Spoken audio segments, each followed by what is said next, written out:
student athletes are a rare breed. It's something to take pride in, but it's not likely. We're not a normal, typical, average individual. You know, if you're able to play high-level sports and be a high academic achiever, you're not. How else could you look at that? I just can't imagine being a student athlete because you have to perform or you get cut. If you get cut, you lose your scholarship. If you lose your scholarship, then you don't have an opportunity for an education. Sometimes I wake up and I wonder, like, am I really 21 years old? Like, there has to be something wrong in there. Like, I feel like I'm 80, like, help. Being a student athlete, no one tells you, but you'd think you'd be better shape, but your body's a lot more worn down. Quitting was not so much a daily thought as it was a weekly thought, but the thought was always there at some point. You have just enough time between classes to, like, breathe. Free time. I don't know what you mean. When student athletes do have, especially mental health problems, they are told to deal with it. A lot of times I felt like I wasn't good enough. I'm very open with my eating disorder. In our program, you know, we coach because we want to win. We want to be successful, but we also like to see our student athletes going out in the world and making a difference. I don't think coaches are invested as much in academics as they are in collegiate performance. The word here is sacrifice. You kind of had to pick and choose what things were important and what wasn't. And that means you lost some things, then yeah, then you did.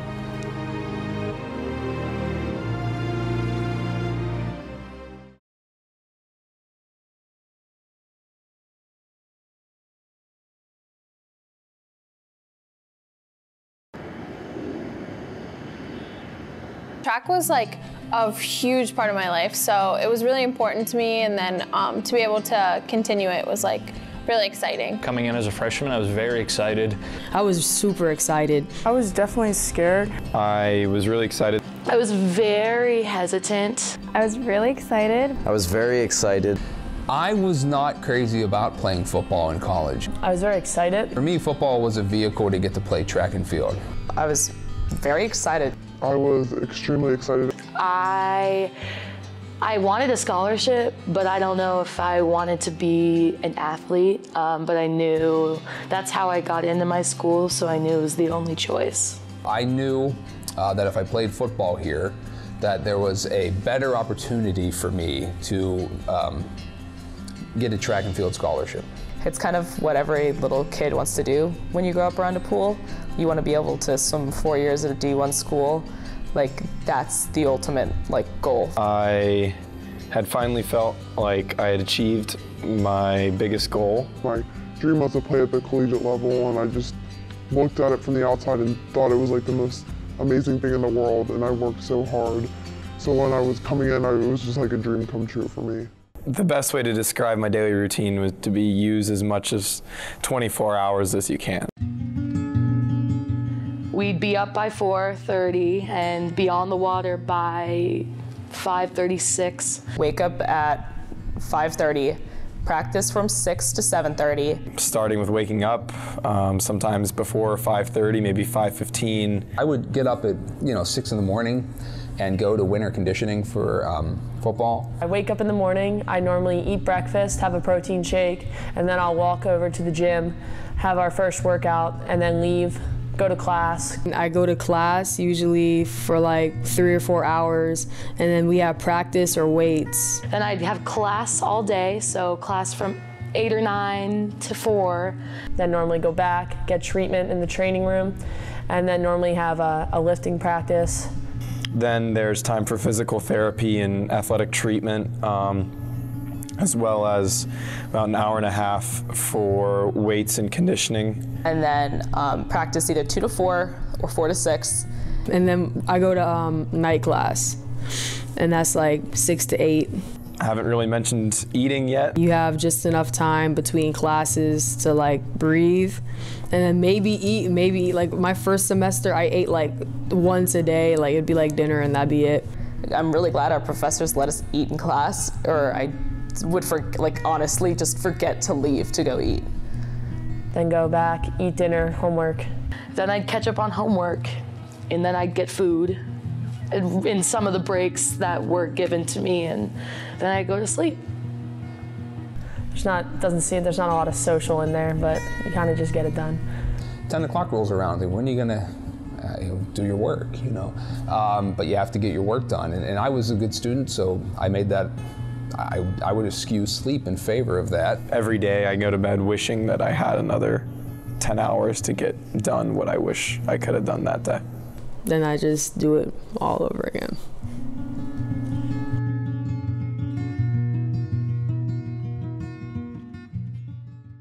Free time, I don't know what you mean. On the bus, maybe, to and fro events, right? That's free time, unless you're trying to get homework done. Free time? Oh, free time. Aha! Free time is a joke. So let's be real. Not a lot. There is not much time. Free time for student athletes is kind of challenging. When they're in season, I think their life is pretty non-existent. It's pretty much going to school, practice, playing, competing, and traveling. That's about it. None. I never went home. I couldn't. We had practices on Saturdays, so I wasn't really allowed to / never had the time to, and we would travel all the time. And if I did have free time, I was usually catching up on my homework, so never really.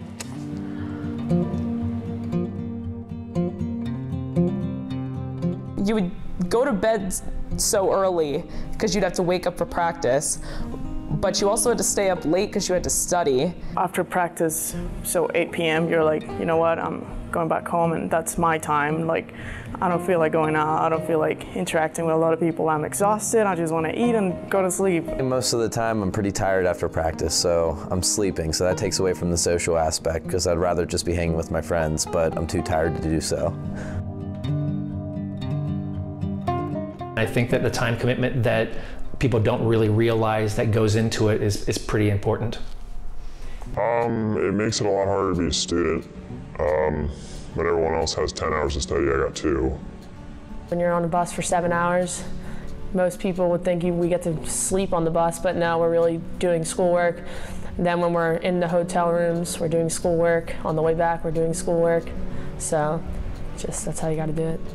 I can't study on a bus or in a hotel, so I would really have to like cram before we leave, and then I didn't have time to like get involved, so then I felt like I didn't have like a really strong resume.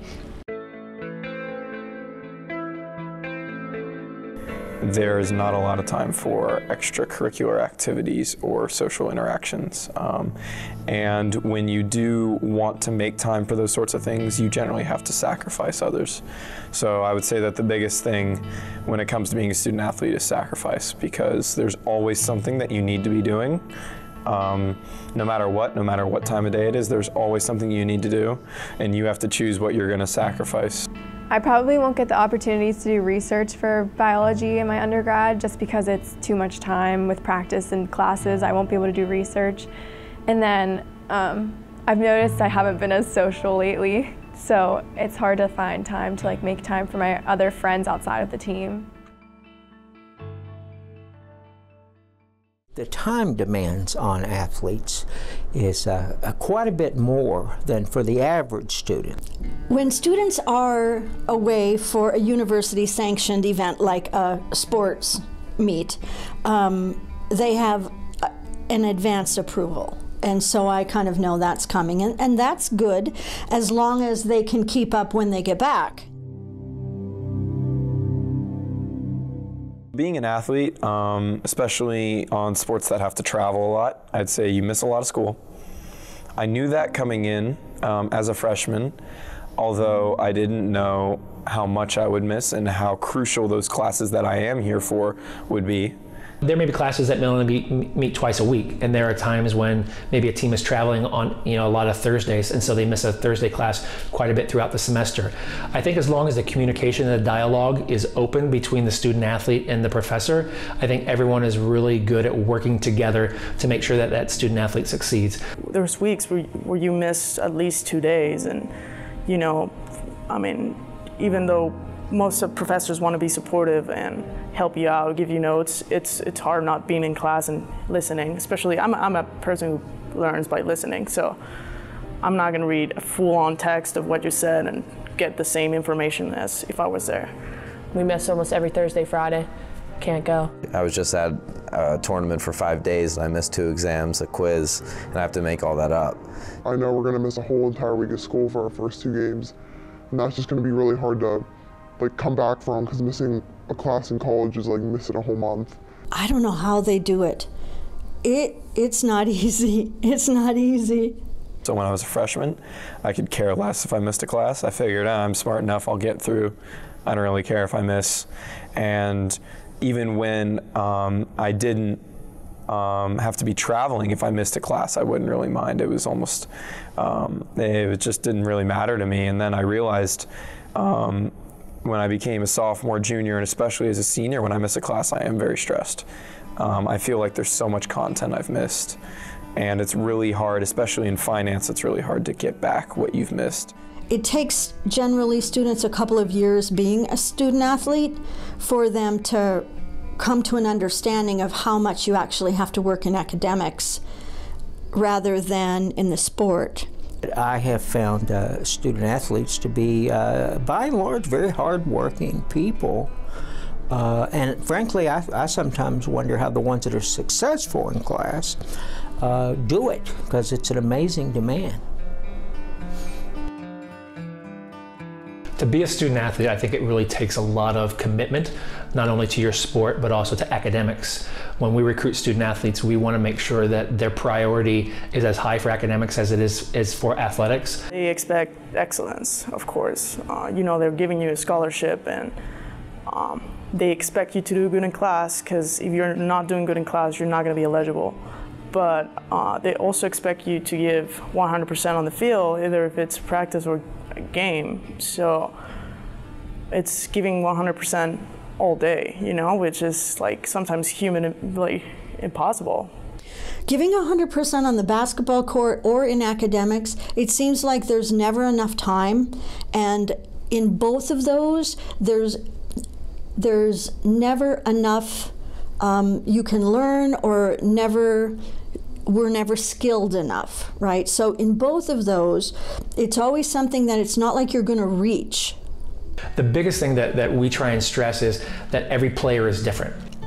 I think they would base it off of who you are, like individually.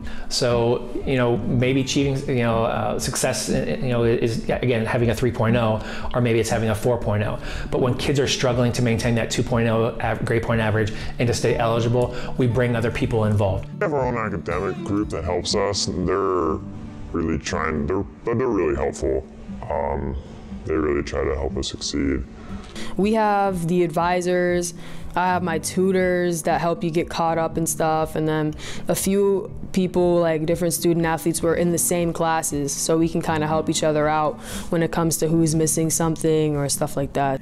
I would say that we set an expectation, pretty set expectation from the first week we start on campus of what we expect of everybody to do, how well they need to do academically. And that is knowing how much class you're going to miss throughout that academic year. So there's pretty much an expectation set, and no matter what happens throughout the year, you need to meet the expectation. Reaching expectations, is a thing that we're trying to, achieve, every day. I would say the coaches, they're more like, make sure your professors know what's going on.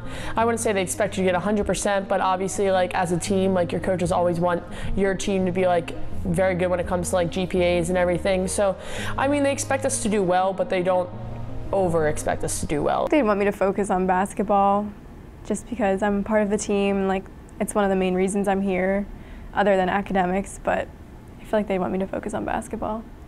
The coaches are usually pretty understanding when it comes to grades, and they won't really be mad at you. They just know what you can do better, and they kind of know, like, you're not trying your best right now in this class.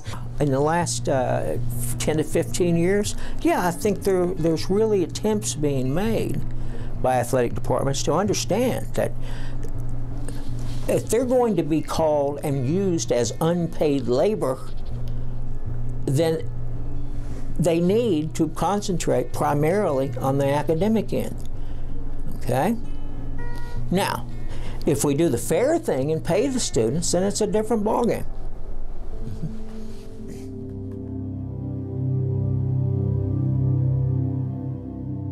The coaches, as long as you pass, I would say, could care less. I'm telling you, as long as you pass your classes and you're eligible, they're very happy with that. They're good. I never got the feeling that the coaches were okay with mediocre grades. Were they? I don't know. They never told me that, though. The only time I remember our coaches talking about grades, and I was a good student, so I never had this problem individually. But collectively in the locker room, one time Gattuso said, our team GPA is terrible.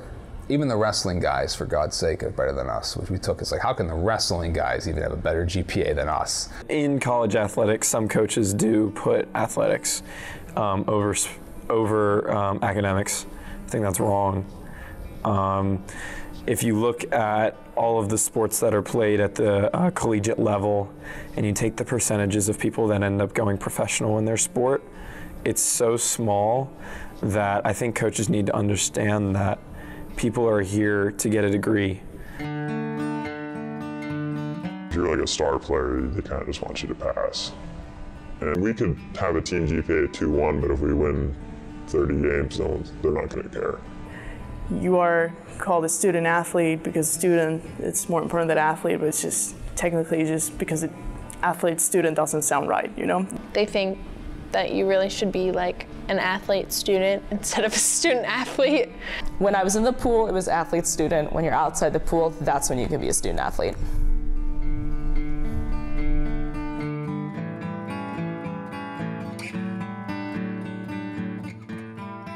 We praise the exceptions.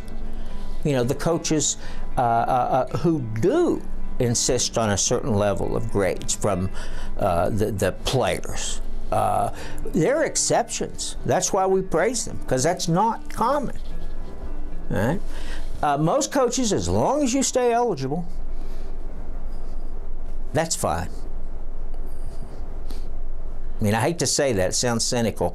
I understand from a coach's perspective. They're not teachers, they're not academicians, they're here to win. And if they don't perform, they'll be fired. Simple as that. I will give my coach credit for it. He required, if anybody had below a B in any class, they had to go to athletic tutoring, or they had to get a tutor, or they had to at least be doing something active in your grades. I haven't met a coach ever, I don't think. I was trying to think back. I've never met a coach. I have met people who advise student athletes. They'll email me or I'll email them back, right? I don't see coaches as invested in the academic part of the university nearly as much as I think they could. I think if faculty members reach out, maybe coaches could also reach back. I'm sad about that, you know, but that's my experience, right? To be eligible to play in an NCAA D1 level, your GPA has to be over 1.8 going into your sophomore year. 1.8? Going to your senior year, 1.9, and over 2.0 going to your senior year. What do you think about those numbers? Do you think they should be modified? Yes, I do. I didn't know they were that low. 1.8, 1.9, that's a D. You can't even stay in your major with the score that low. No, I did not know they were that low. If you are a student in good standing with your university, now hopefully you really wouldn't be if you kept getting below 2.0 all the time. I don't think that would be particularly good standing. But if the university you attend or college, if they allow you to stay as a student with those kinds of very poor grades, then sure, why not let you play? Oh yeah, they could raise it. They could raise it. I guess I choose to believe that scholar athletes are on campus because they not only have an ability, but they have a willingness to go that extra mile. And I think if it's as low as that, that might also perpetuate students not studying as hard because they think as long as I can get, you know, passing, that they can continue to play.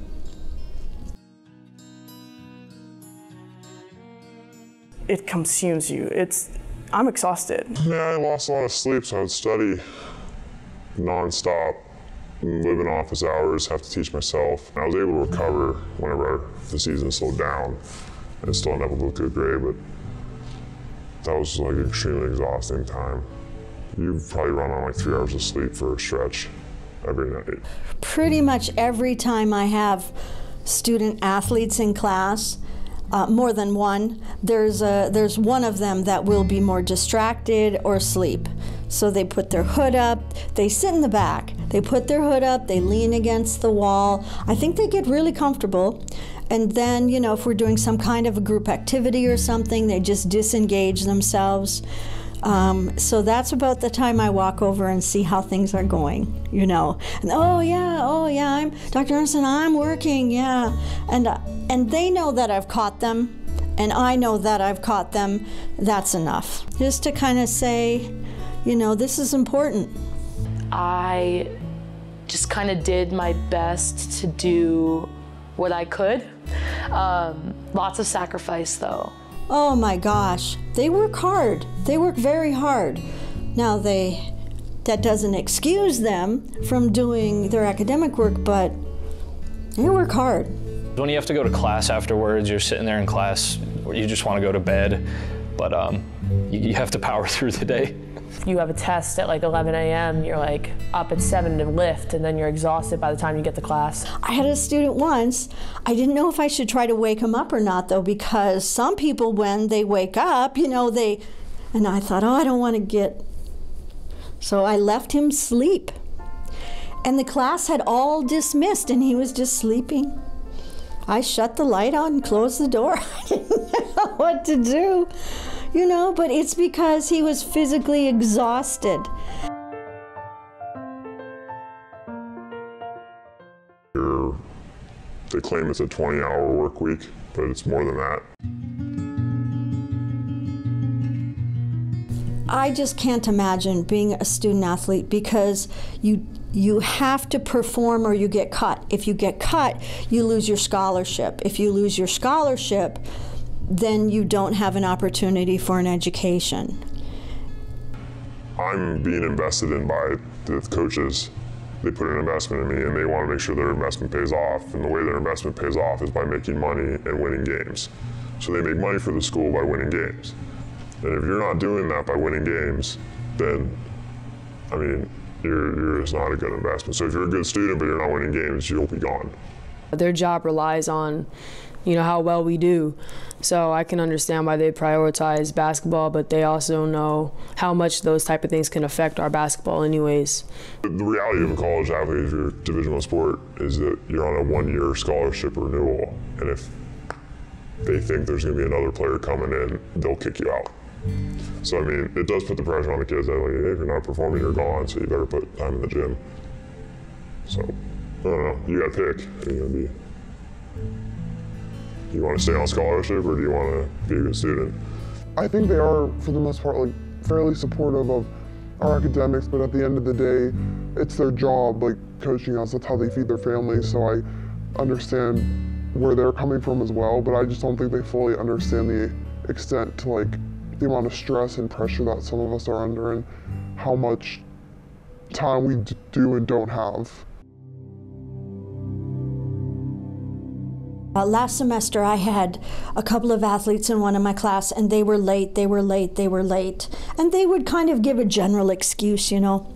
But then I went to a game and I hollered myself almost hoarse. Ever since then, it changed everything.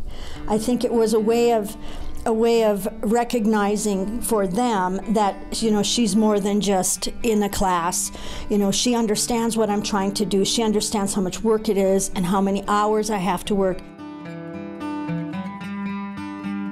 It's rare, and it hasn't happened in a while, but I have had a student, one or more student athletes, let's just put it that way, have come to me and says, if I don't get a certain grade, I won't be eligible. And that's heartbreaking, but then on the other hand, I realize it's emotional, what I call emotional fascism. They're trying to make me feel bad about doing my job when they're the one that screwed up. I did have an academic advisor come to my office with a student during my office hours with tickets and a shirt. And I said, well, you know, let's talk about academics.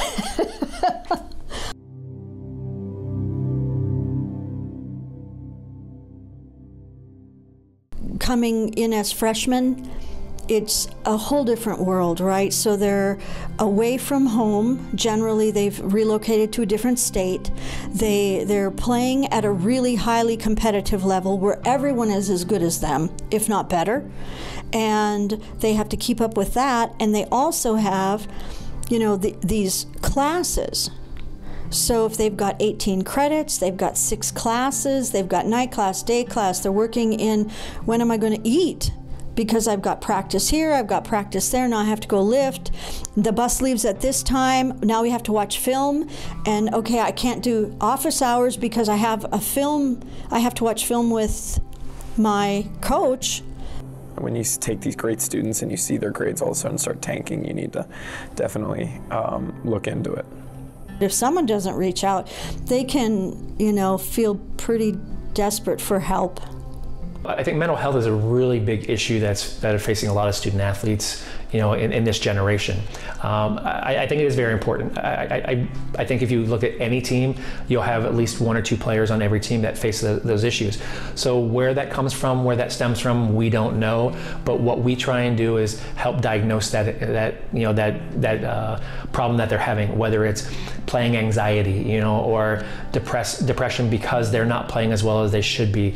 You know, whatever the issue is, we bring in our professional staff, talk with our athletic training people and say, hey, how can we help our athlete be better equipped mentally to handle the pressure of you know, the sport or the academic side of things as well. So anytime that we can help our student athletes, we try and do that. At the end, we're just humans, you know, like, yeah, we get a scholarship and it gets paid for, so you're not thinking about, most of us don't think about, like, what am I going to do with this, like, money, where's it going to come from, how am I going to pay for this? But also it's you know, it's like you having a full-time job too, because you're on the field 3 hours a day and 1 hour in the lifting room too, so it's hard, it's almost impossible.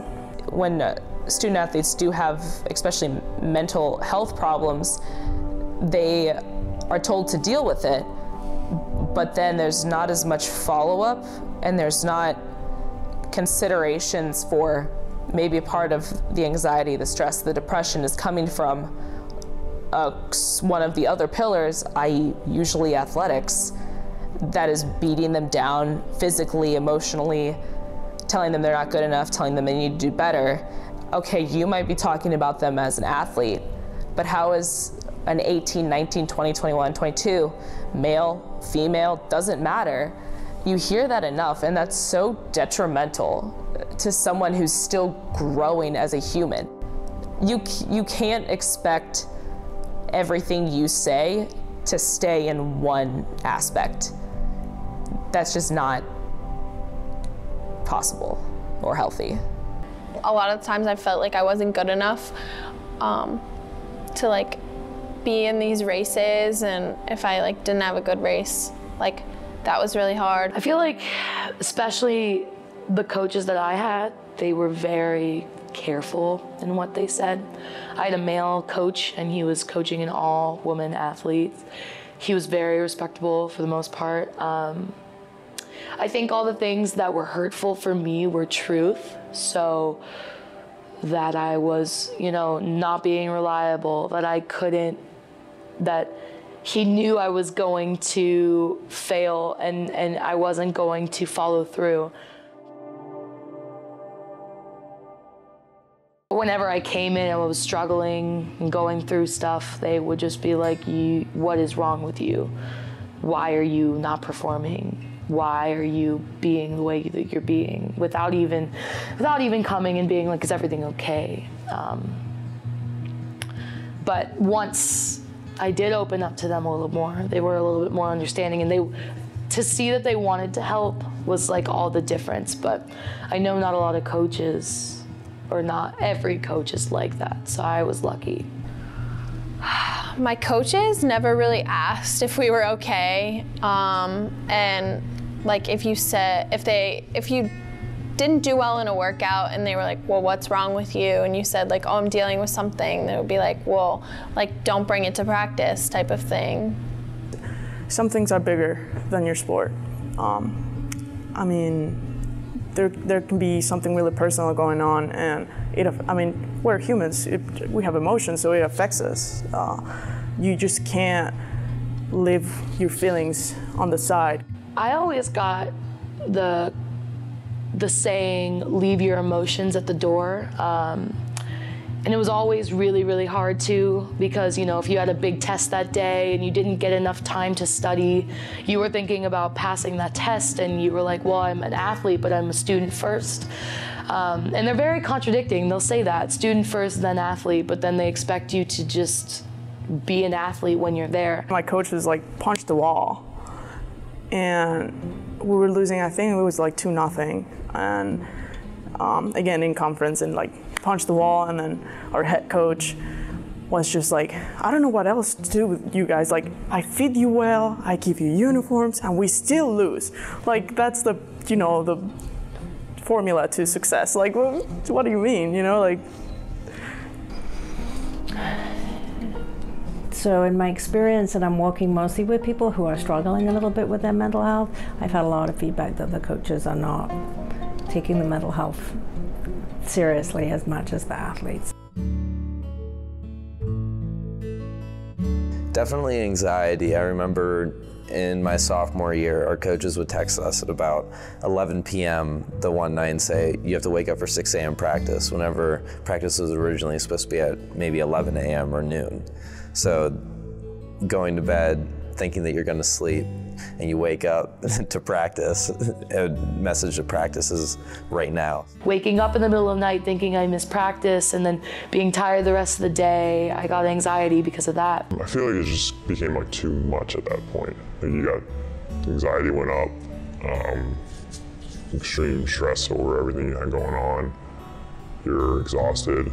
You knew like you were getting back at like 4 a.m. and you had an exam at 9. Those are really kind of like the breaking points for most people, I feel like, where they just feel like this is overwhelming. It mentally beats people down too, more than I would say physically. I was tired, so sometimes I would deal with problems with friends or life in general. I wouldn't. I just would go to sleep or deal with it when I had time, which I didn't really. So a lot of friendships had struggles. How did you deal with it? I cried sometimes. I cried a lot. I did therapy. I relied a lot on my good friends. I did have good friends. I was lucky to find them. And just kind of a lot of self-reflection and going over again and again why you are a student athlete, what things that are in your life that make it good to be a student athlete. It's a really low point, but once you get through it, it's so powerful and such like a knowledgeable, like such a learning experience. You just have to make sure that you have the right support group and you know that you're not alone. You know that there are always people that are willing to listen and to help. Weight and body composition are important, but we don't want to make an issue of it. So the big thing that we talk about with our student athletes is being as physically fit as possible. Everyone's body is different. You know, one player could have a body percent fat of 20%, somebody might have something 14%, but yet their bodies look completely different. So from that standpoint, we don't try and measure that as much as possible. We don't want to give any kids any reason for self-image issues. So when our players, are coming to us like, how can I improve? How can I be better? We don't say, all right, you have to be a certain weight. That's not what it's about. It's about being as fit as possible. I actually took it upon myself to do that. Like, my coaches never asked me to do it, but I knew as a changing event that I knew I needed to lose weight. We never were asked to modify our weight, which I really appreciate, especially because we're prancing around in swimsuits all the time. The last thing you really want is for girls to feel super self-conscious doing that. So in high school, we used to lift weights as a team, and then we'd hear the whistle at the end, and we'd say lift, and then eat, grow, and that was this one. So I guess in a way they wanted us to grow and get bigger, but that's part of lifting weights. And you do have to eat in order to have the fuel to grow muscle. And we needed to be big. We're playing football. So I get that. But I was never told, like, you need to be this amount of weight. In my program, no, we've never told anyone to lose weight or gain weight. If any of those kind of things came about, that would probably come from our strength and conditioning end or from our athletic training end. We have a nutritionist that we work with as well. So if we feel a player could be beneficial from being stronger, being more fit, by gaining weight, we want somebody else to kind of handle that because the professionals that deal with that on a daily basis are better equipped to handle those questions than we are. I never weighed myself because that was one thing we were taught, is that your performance and your healthiness is not a number that's on a scale, but instead it's when you look in the mirror and when you look at the pool and you look at your times, are you happy with that? Within our own conversations on our team, we would talk about our weight and see how our weights have varied throughout the year.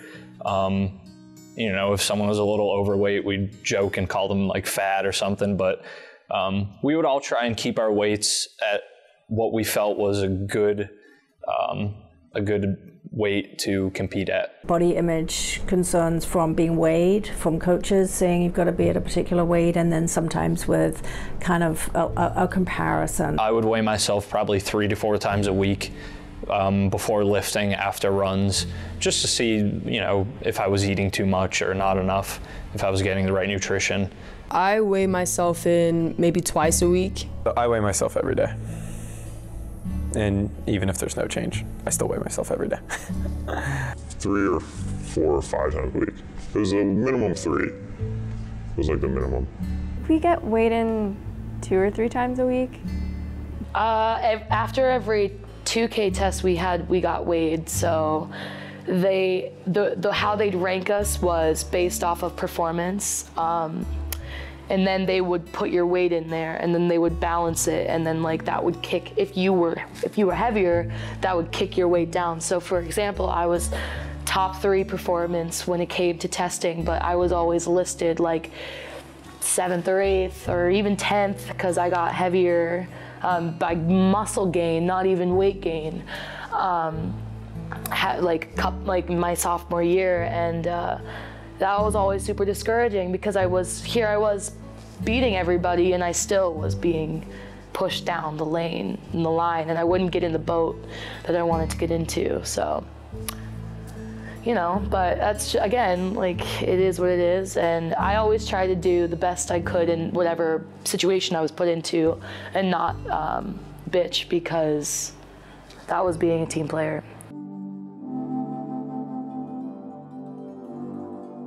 Definitely being asked to either put up more muscle, or you need to be more lean, you need to go down in weight. Definitely being asked a couple times. Body image concerns are fairly common from athletes, especially female athletes. It was mainly girls that they asked, and I just don't think that they know how to talk to girls, especially let alone about sensitive subjects like that. So they didn't take it well, and I also don't think it was presented well. I mean, at the moment, I was definitely, you know, like, what's wrong? I'm playing good. I feel good. So why would you ask me that? Oh, monitor weight? Oh, yeah, all the time. Yeah. I've been asked to gain weight just to get stronger. Some teammates some have been asked to lose weight. They said that their body fat percentage needs to be down, or I have other teammates that they said they need to gain weight and they're too skinny, they need to hit the weight room. I was kind of confused. I didn't really understand because it hasn't really been a problem for me. Like in high school it wasn't a problem, but yeah, I was kind of like, oh really? Like I have to gain weight? So I didn't really understand. I was also told by a coach in high school, football / track coach, he coached both. Once my stomach got past my chest, he goes, "Up, time to stop. Your stomach's going past your chest." You know, and he's right. That all he meant was just to get in shape. You know what I mean? You have to watch. If you're gonna get that big up here, you got to get big up here. In rowing, it's better to be trimmer, and I've always struggled with my weight. So I wasn't offended when they asked me because I'd been dealing with these issues since I can remember. But yeah, I mean, it always stings a little bit, and I had a lot of, you know, teammates who struggled with that as well. Some the opposite issue, some needed to gain weight, and it's never easy to hear that because those are internal demons that we all have to deal with every day. So yeah, and it happens all the time with being an athlete because you're under a lot of pressure to perform and perform well, and that has a lot to do with your shape. I wouldn't say your fitness because you can be fit and be bigger. It's just kind of how the cookie crumbles. Whenever I hear, you know, let's weight everyone, yeah, you're like standing right next to the scale and you're like, I don't want to know. Like we've been lifting so much lately. I don't want to know how big my tides are. I don't want to listen to it. So it does give you anxiety. I hate those days. I don't like it. If someone's telling you need to lose weight, that's implying that there's something wrong with you and that you need to fix something. And I know like my teammates would become so self-conscious about it and stressed about their weight, but really they weren't fat. Like that's just their body, that's genetics, that's how they were. And there was no need for them to change anything. I know one teammate she would just barely eat anything because she thought she was fat, or maybe she would eat something and then feel bad about it and then go in the bathroom and puke. It kind of made me turn into like more like, I watch my weight a lot more, I watch like body fat comp more, like you're more aware of it than you feel like you should be. Like it's always in the back of your mind, like you eat something bad compared to like a normal person like us, like we think immediately like, oh, we're fat. And like I don't think any athlete's like fat. Because we're all in shape, but then there's like a difference between like an athlete shape and like a normal person out of shape. Because even like our biggest guys are like still pretty thin. I'm aware that it makes them very self-conscious about themselves. When they're always worried and on top of stressing about school, academics, social life, and all that, you're now stressing about your body image. And that's just one more thing that a student athlete especially just doesn't need. I do know a lot of student athletes that have experienced different eating disorders. Well, I'm very open with my eating disorder. I was bulimic. I used to, before tests, I would make myself throw up to try and be lighter.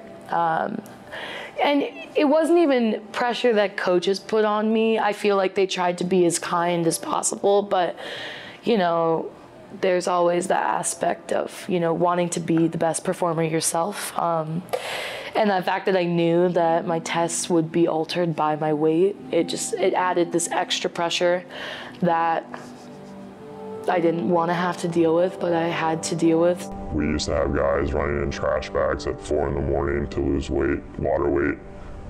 I used to go, because I was on a weight gaining, because I was a little skinnier.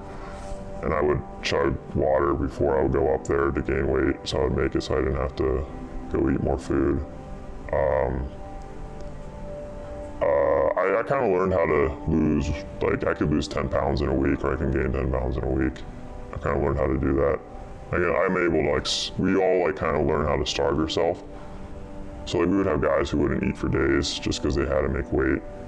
Or they would do the trash bag, or they would go run miles at a time just to lose water weight. And then they would go eat immediately after they weighed in.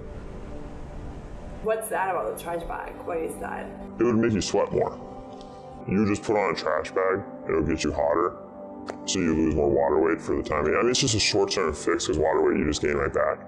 But it was just so that you lose a bunch of water weight so that whenever you would go weigh in, you would make it so that you didn't have to run. Because if you didn't make weight and you're overweight, you'd have to run until you lost it. Sometimes I wouldn't eat as well because of like I tried to like not eat as much to lose weight. Sometimes I'd eat too much or I'd binge eat because I was super hungry, but I tried to starve myself that day. I know one guy would wait 24 hours before the weigh-in and knew he couldn't eat before the weigh-in because he had to lose weight. There were a lot of things that came into play with my mental health, and then I'd have breakdowns all the time because I was so tired and so overwhelmed and had all these things to do and had so many responsibilities, and I had to be a reliable student and a reliable athlete. It just, at times it was too much and I would break under pressure, and that's how bulimia was how I dealt with my issues. Oftentimes there's significant anxiety that comes, and sometimes just the pressure of having to keep up the really good grades at the same time, along with just feeling really stressed by the multiple pressures. A lot of girls, female athletes, I mean, and probably men as well, go through that pressure every day, so. Everyone talks about the triangle, which is sleep, social life, and then, you know, your sport. You can focus on all of them, but like at the same time, like sometimes like athletics is going to be a higher priority for you if you're in season. Another time academics is going to be. But then there's sometimes maybe you have no work, so your social life's on the top. So I think it just they all switch. Like I think they all interchange, but I wouldn't say you can definitely not have 100%. No way. You can give your all in everything that you do, but that does not mean you're gonna be 100% invested in that thing, because you have these other things like mental health, like academics, that are also parts of your life as a student athlete. I just don't think there's enough ability for a person to be that content with all aspects of their life. A good friend told me a few weeks ago to be where your feet are. And so if you're 100% invested in what you're doing at that moment, whether it's academics, athletics, or focusing on your mental health and your personal well-being, then that's what you need to do. But to be 100% invested in all three at once is not possible.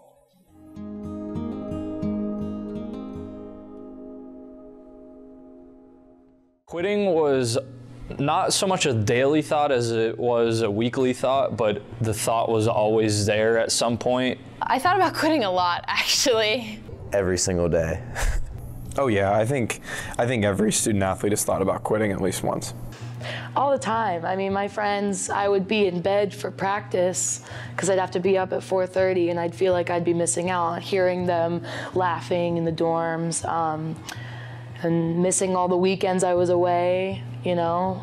That was hard. And not even being able to go home, the only time I'd see my parents if they come up and see me for an event that we were having or a race. So it was tough, for sure. A bunch of times, without a doubt. Many times I thought about just quitting because I was like, I could be doing something like for school or clubs, but I mean, I don't actually think I would quit, you know. Why wouldn't you? I just love it too much. I just love basketball. I'm like, if I quit, I would just end up missing it too much and just go back. So it's like, I'm not gonna quit. You know, every part of your body hurts. You're emotionally tired, you're mentally tired, and also physically tired.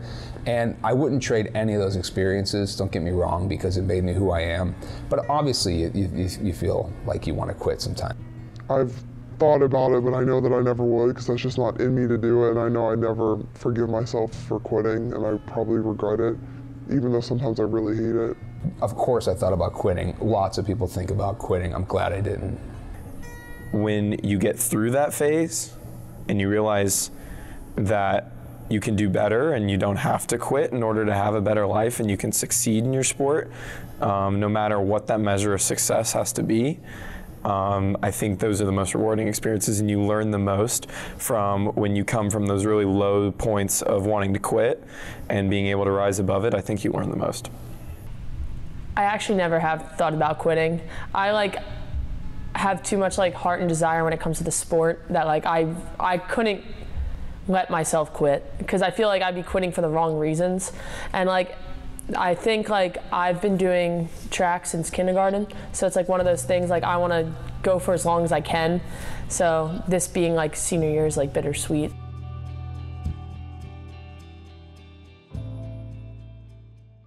I ended up getting so badly injured, I could not continue my senior year. So I felt kind of run down and a little discouraged about my injury. Sometimes I wake up and I wonder, am I really 21 years old? There has to be something wrong in there. I feel like I'm 80, help. But, it's really hard on your body. I've had some concussions. I had my first concussion in high school football, and then I had my second concussion as a boxer after grad school. So I had one as a student athlete. To this day I see some floaters. If I laugh too hard I get a headache back here. But I don't think my cognitive ability has changed. I'm lucky. I didn't have any major physical injuries other than this was boxing after being a student athlete. I broke this nose. This hand was broken twice as a student athlete. I had a high ankle sprain. I had surgery on this shoulder. When it gets cold, I feel the aches, around my body. But I was lucky. I mean, there are students who have far worse mental and physical problems following college sports. Day I got it injured, I injured it and immediately knew something was wrong because it popped out of socket, and I felt like I couldn't move my arm and it went numb. And then they told me to go right back in and told me to suck it up. Some things aren't disorders, they're just temporary. My dad used to tell me there's a difference between pain and injury, and he's right. Just because you're hurting doesn't mean that you are hurt. You'll make it through. Because I got injured my junior year, I will have back problems, lower back problems for the rest of my life. That's why I stopped, because I wanted to be able to walk when I turned 40. It was a decision that I made personally, and I'm still dealing with the repercussions now. I still go to the chiropractor. I have to change my whole workout regimen, my diet regimen, all of that. It's completely different because I can't work out as hard as I used to, which is sad because that was a huge passion of mine, was working out. My biggest one was my back. Ended up hurting 5 discs in my lower back that cover from pretty much my entire lumbar. My knees can't take it. My tendonitis is so bad, and it used to be just in my left, now it's in both knees. I can't even walk down the steps normal. I have to walk down the steps sideways. Or even if I'm sitting in a car for too long, I have to straighten my leg because it aches so much. My teammates and I always sort of talked about after a Sunday morning practice, we'd get back to the locker room and we were like, man, it would be so nice to still be in bed today just like a normal student. Why couldn't we just do that? Working out to a point where I'm just tired seems nice. Not going over to the point of I don't know, you can't walk anymore. That does seem nice. I haven't been able to do that. My team and I were walking around campus, hobbling around because we just got done with a workout. It was just pretty envious of us to see those students functioning normally. I have a lot of friends that are regular students, and they have, they get to do a bunch of different stuff with school, and they have so much time to study and stuff, and it's they watch Netflix and take naps, and I'm I don't get it. I don't understand how you have that much time. So when I got injured, I definitely had experience of being a regular student. I still overbooked myself because I didn't know what to do with the time that I did have off. Listening to everybody else complain about their lack of time, I was always like, let me have like a week of your life and see if you actually don't have time. Because if you don't have time, I don't know what the hell I'm doing over here.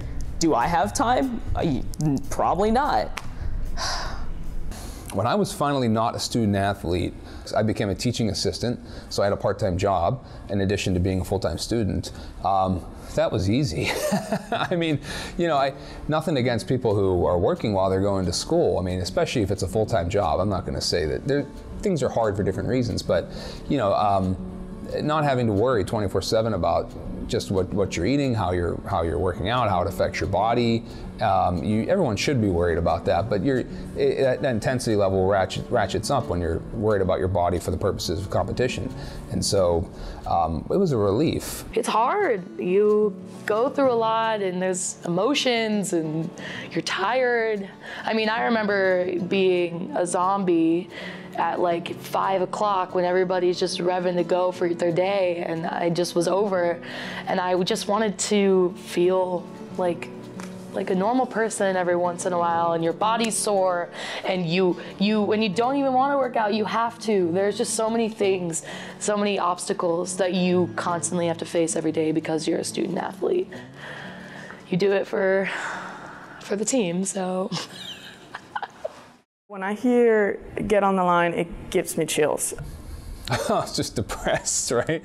I heard that word so many times when I was a freshman, and it scars you. Like, I mean, I'm telling you, my freshman year, I didn't want to put my feet on the field because I was scared that was gonna be our whole practice, like be on the line. And I mean, till this day, it's just like, even if it's just necessary, because I mean, at the end, you're an athlete, you need to be fit, but you just hear it be like on the line, and you're just like, no, I hate this.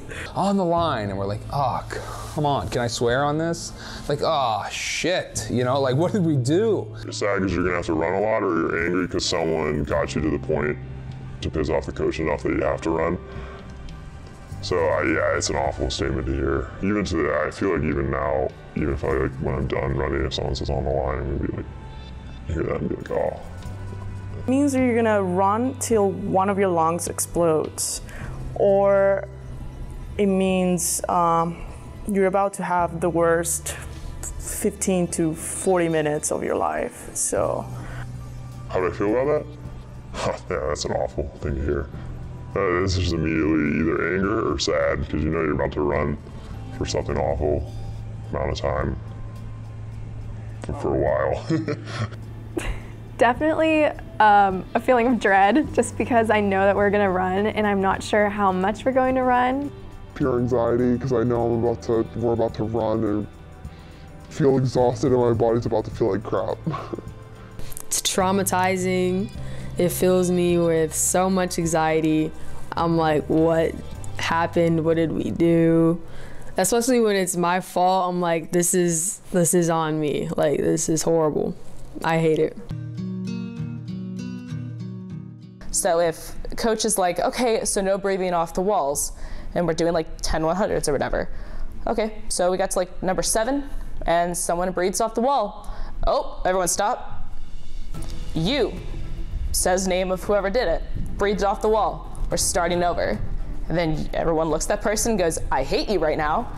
And then you start the set over. If you're the person that messes up, you feel like trash because everyone knows and usually gives you crap about it for the next day or two. Who's slacking off out here? And we always knew, like you could tell who had their head down. You're like, you fucked up. Like you made us on, and that's hard. You don't want to be that person, right? But at the moment you're like, I hate you. I absolutely hate you. I hate this. And then if you're the one that has to do it again, it's just like, I didn't want to like feel my body tomorrow. It's fine. Like, it's fine. We could just do this till we die. There were times where he'd blow that whistle twice, and we'd all go, what do we do? And he'd go, take it inside, you guys are done. And it's like, yeah, you know, that feeling when you get out of running. So it was an accountability thing. Obviously you hated it at the time, but I had a coach at a football camp I went to in high school at WVU. It was Don Nealon's football camp, and some offensive line coach or line coach there told us during a drill, in order to be great at this sport, in order to be great in life, you have to do things you don't want to do in order to become who you want to become. And did I want to go on the line and run gassers there? You know, at the end of a long practice, being 310 pounds at the time in the heat or something? Oh, God, no. Am I glad I did it? Am I glad he held us to that high standard? Absolutely.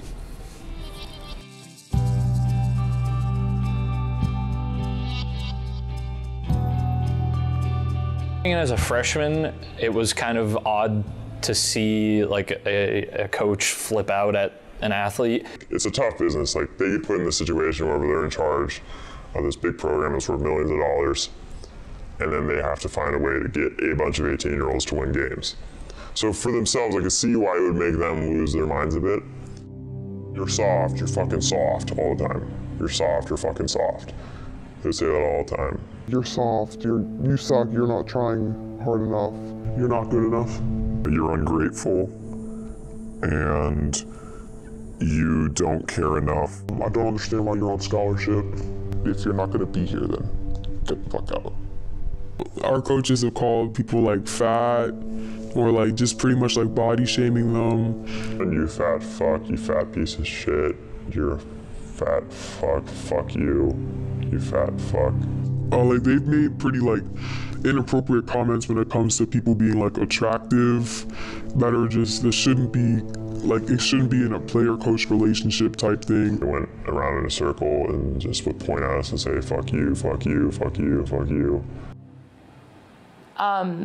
At races, you would get off, your boat would go out on the water and perform, and then you'd come back and you think you did the best that you can and you gave it your all, and all of you and your teammates are super proud, even though maybe you didn't get in first or second place. You'd be super proud of where and how hard you worked and where you got. And then you get off the water and they would be like, where were you? You weren't even present.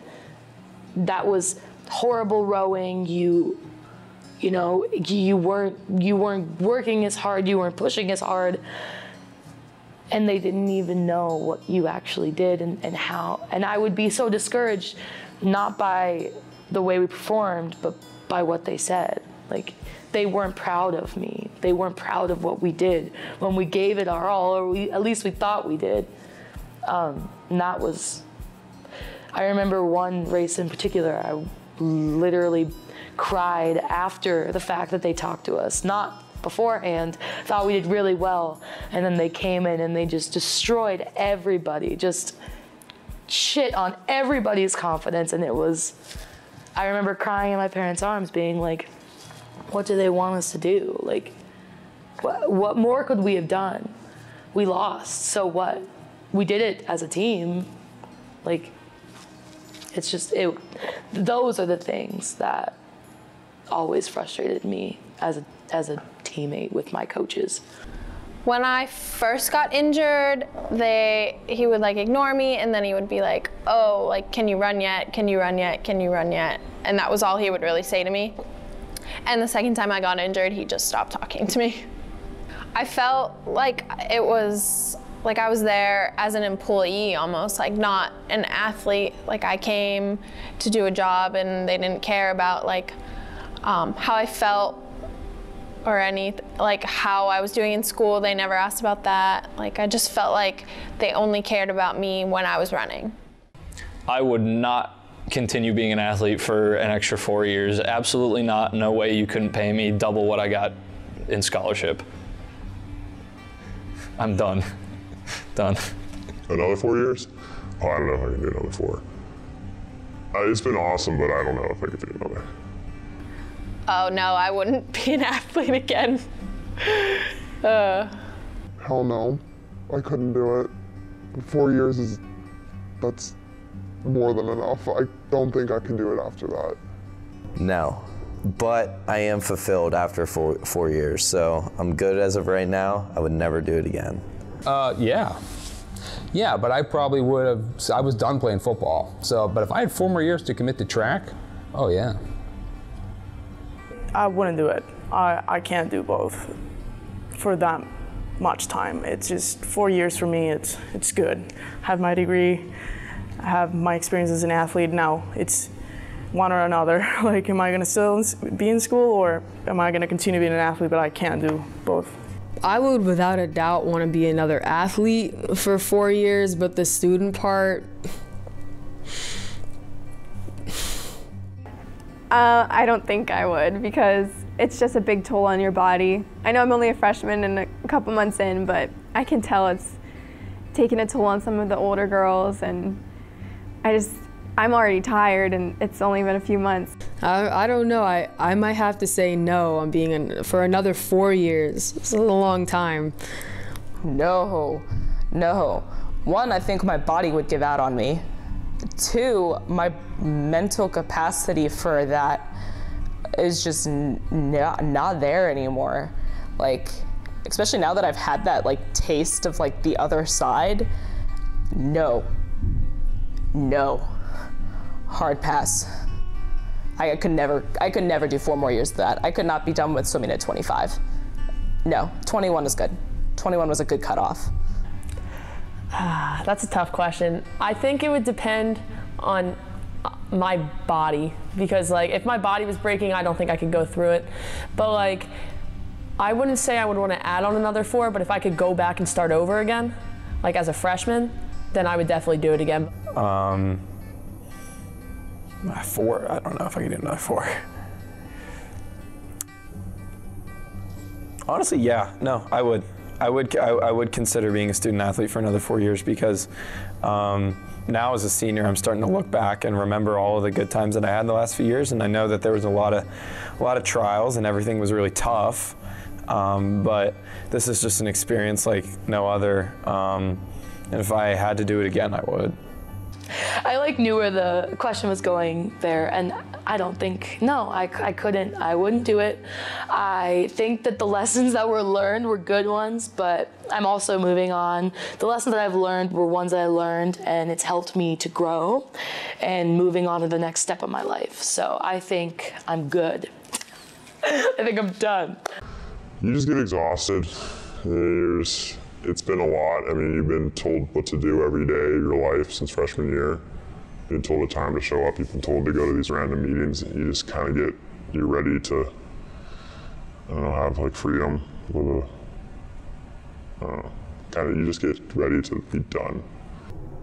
I don't know. I think in life you just experience, like you go through experiences, and you don't, everything I did happened for a reason in the course of 4 years, and it could end up completely different the next time. And I think after year 1, 2, 3, and 4, I'm done.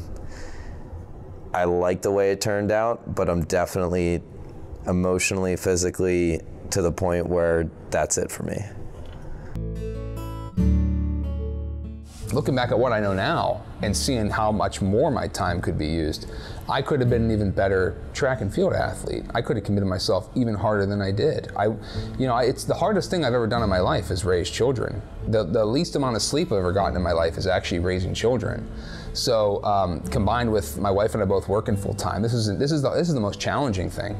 And she's doing it, by the way, having never had played college sports.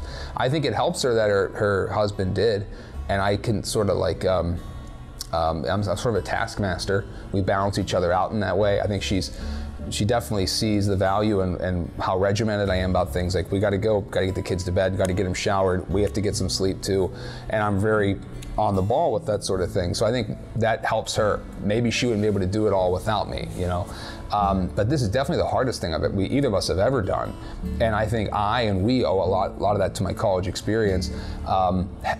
Yeah, but now I look back on it and I go, boy, I had more free time than I actually thought. And I wish I would have tried that hard. I wish I would have tried harder, worked out harder, lifted more, did some things differently. So I would want another chance at it. I would love to have those 4 years again. In our program, we coach because we want to win. We want to be successful, but we also like to see our student athletes going out in the world and making a difference. It's great when we have our former student athletes inviting us to their weddings. They're sending birth announcements of their children.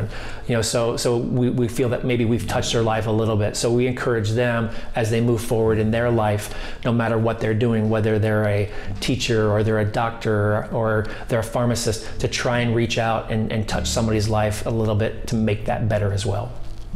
If your career as a student athlete is not successful, I think you can feel like that you failed.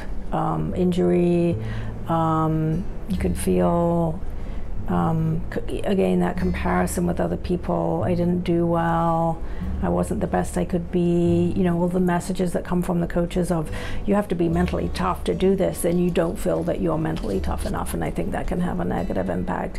Maybe not forever, but certainly temporarily if things don't go so well.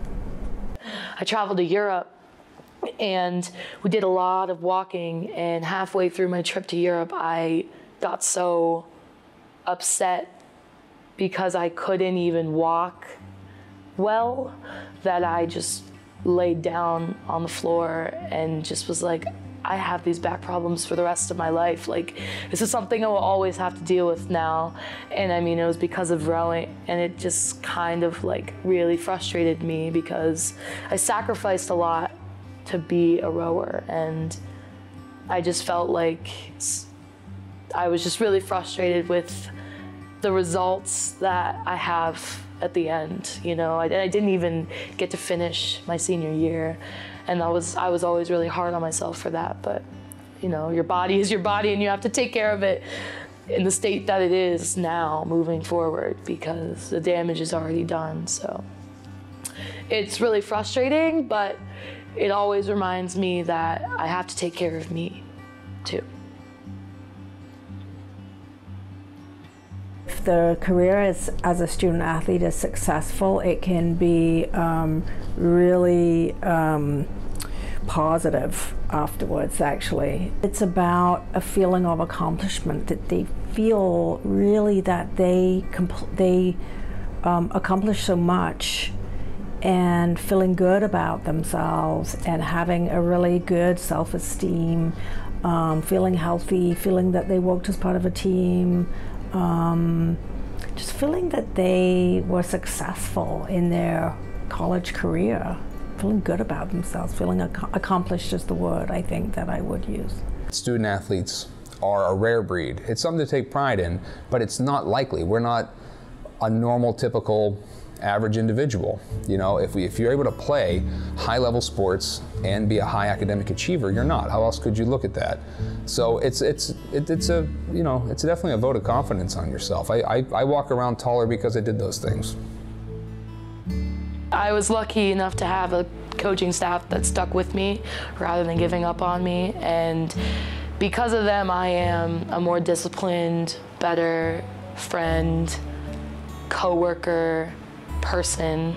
I definitely had the work ethic, but when I started off, anyone will tell you, I was coachable, but I wasn't polished. I was very rusty. I needed direction, and that's why I look back and I'm like, this was good that I was a student athlete. There's always a reason, I think, for the way things happen in life, and being a student athlete has shaped me to be the person that I wanted to be. So